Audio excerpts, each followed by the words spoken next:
नमस्कार. महाराष्ट्र योजना कॉर्नरमध्ये आपल्या सर्वांचे स्वागत आहे.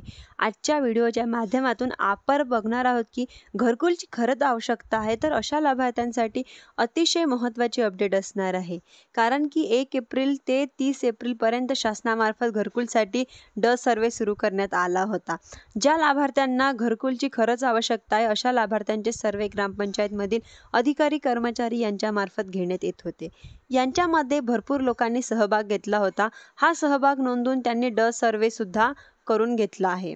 अजूनही या घरकुलसाठी इच्छुक असणारे लाभार्थी राहिलेले आहे, ज्यांचं सर्वे अजूनही शासनामार्फत करण्यात आलेलं नाही आहे किंवा स्वतः ग्रामपंचायतीला आपलं नाव सुचवलेलं नाही किंवा आपलं नाव त्या ठिकाणी दिलेलं नाही, तर अशा लाभार्थ्यांसाठी शासनाकडून पुन्हा एकदा शेवटची संधी देण्यात आलेली आहे. म्हणजेच की लाभार्थ्यांना आता पुन्हा एकदा घरकुलसाठी आपलं नाव देता येणार आहे. म्हणजेच चालू वर्षामध्ये कोणतेही लाभार्थी घरकुलसाठी वंचित राहू नये, ते बेघर होऊ नये. कच्च्या घरांमध्ये राहणारे लाभार्थी असतील, यांना स्वतःचं हक्काचं पक्कं घर मिळावं यासाठी शासनाकडून पूर्णपणे प्रयत्न केला जात आहे. तर या संदर्भात आपण पाठीमागच्या सुद्धा व्हिडिओमध्ये महत्त्वपूर्ण अशा अपडेट दिलेल्या होत्या. तुम्ही पाहिल्या असतील की माझ्या चॅनलवरती अपडेट दिलेले आहे. मी वेळोवेळी व्हिडिओ अपलोड केलेला आहे. शासनाकडून लाभार्थ्यांसाठी जी तारीख वाढवून देण्यात आलेली होती, ती म्हणजेच की 15 दिवसाची असणार आहे. म्हणजेच की आपल्याकडे आता चालू तारखेपर्यंत म्हणजेच की 10 दिवस शिल्लक राहिलेले आहे.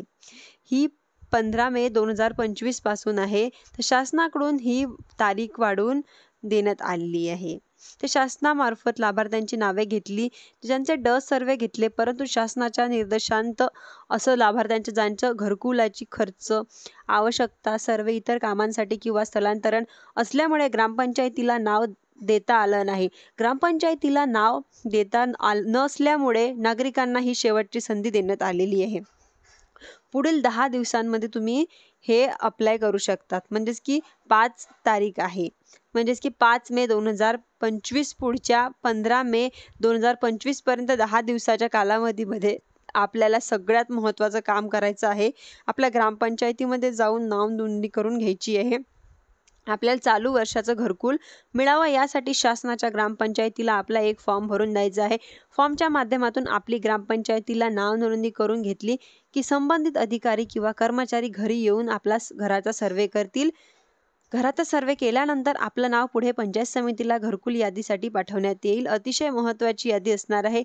नागरिकांना घरकुलसाठी अजूनही राहिले असतील, तर त्यांना घरकुलचं खरंच आवश्यकता असणार आहे. तर अशा लाभार्थ्यांनी लवकरात लवकर अर्ज करून घ्यावा व चालू घरकुलचा शासनामार्फत ही शेवटची संधी दिल्या जाणार आहे. या संधीचं सोनं करणं खरंच गरजेचं आहे. 15 तारखेला आपल्या ग्रामपंचायतमध्ये घरकुलला नाव नोंदणी करून घेणं अतिशय महत्त्वाचं असणार आहे. या माहितीमध्ये टाळाटाळ करू नका. जास्त माहिती अजून द्यायची आहे व लवकरात तुम्ही नाव नोंदणी करून घ्या. तुम्ही जर माझ्या चॅनलवरती पहिल्यांदा आला असाल तर चॅनलला लाईक, सबस्क्राईब आणि शेअर करायला विसरू नका. धन्यवाद.